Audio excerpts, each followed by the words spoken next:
Let's get some more analysis from here in the US. Joining me from Los Angeles, Peter Mathews, who's a political scientist at Cypress College. Peter, thank you very much for your time. I'm sure you've been glued to coverage today. What did you make it? And I guess, has there been a bit of a different reception over in the west of the nation? I must say, it's good to be with you, and it's a historical day. It was a historical election. In fact, the first president in over 100 years or so to be elected after sitting out of office for 4 years. He came back again, re-elected this time. And so it's been quite remarkable, and people are very interested in what's going on, obviously, and we're following closely. Right away, he came up with some executive orders today that accomplished quite a bit of things that he's trying to do here. He came up with pardoning the January 6th people who actually, 1,500 people who were convicted at that day. He pardoned them. National emergency at the U.S.-Mexico border, which he brought into executive order. Paris Agreement, withdrawal from Paris Climate Agreement. Ending birthright citizenship, 14th Amendment, withdrawal from WHO. Steep tariffs on Mexico and Canada. Extending deadline for TikTok ban. That's one people love. He's allowed people to stay on TikTok a little longer, about 90 days longer. And the last one I will have listed here, among many, is deporting of undocumented workers, 50% of whom work in agriculture. So he's put that executive order through as well. That's begun as well. So there are a lot of things happening, and people are watching very closely to see how this will result. That's the key question, is it? We know he's been going to do a lot of these things. The effect of them will be fascinating when it gets to the tariffs, even when it gets to illegal immigrants, because some of them might have been here for a long time, and people might not realise the jobs that they're doing.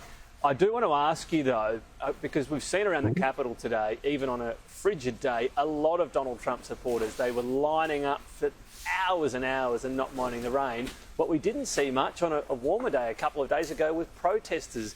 What does this say, do you think, that protest numbers are so much smaller this time around for Donald Trump's presidency? They're quite a bit smaller. Something like 50,000 people showed up at the protest, whereas, 8 years ago, it was 500,000 people. So I think it has to do with many of those folks who opposed him in the election. They're pretty worn out from all of the campaigning and what happened, and they're probably a little dejected, but they decided to regroup, and many of them said, who did not show up, said they were just gathering their strength for the struggle that goes on in their point of view to try to oppose some of the policy what they think might be detrimental. They're just trying to gathering strength rather than being out there protesting again, as they did 8 years ago. They're reassessing what they need to do to have their point of view not nullified completely. Yeah, I found it interesting. The organisers almost seem to want people to snap out of despondence in terms of the left of America. So we'll see perhaps if a frantic pace of the Trump government administration results in that. It'll be fascinating as well what he does about what's happening in your neck of the woods. Obviously, these horrific fires in Los Angeles. On the one hand, people might think, well, Donald Trump, how will he handle that? It's a good opportunity, isn't it? Because today he didn't give a typical speech around unity so much. It was, much more an ode to his supporters. But when he goes to LA, it's an important opportunity, isn't it, to show he can be a president to all, that they won't want to necessarily hear a lot about fault at that point. You always want to know why it happened to avoid it, but also, rebuilding a lot of those areas.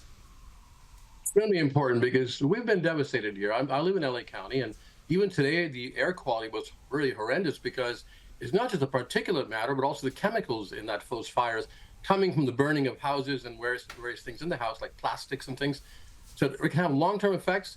So when President Trump comes here on Friday, hopefully, he will look carefully and see what needs to be done, how much federal aid there needs to be put forth, and it should be a bipartisan issue, a nonpartisan issue, where he's the president of all Americans, especially Californians here, who need him and need help, as we helped people in Florida when the tornadoes came.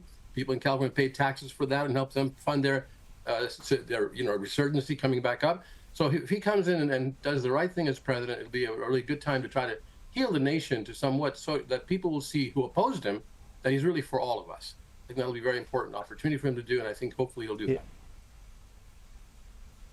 Yeah, it seems likely to be a pretty early visit for Donald Trump.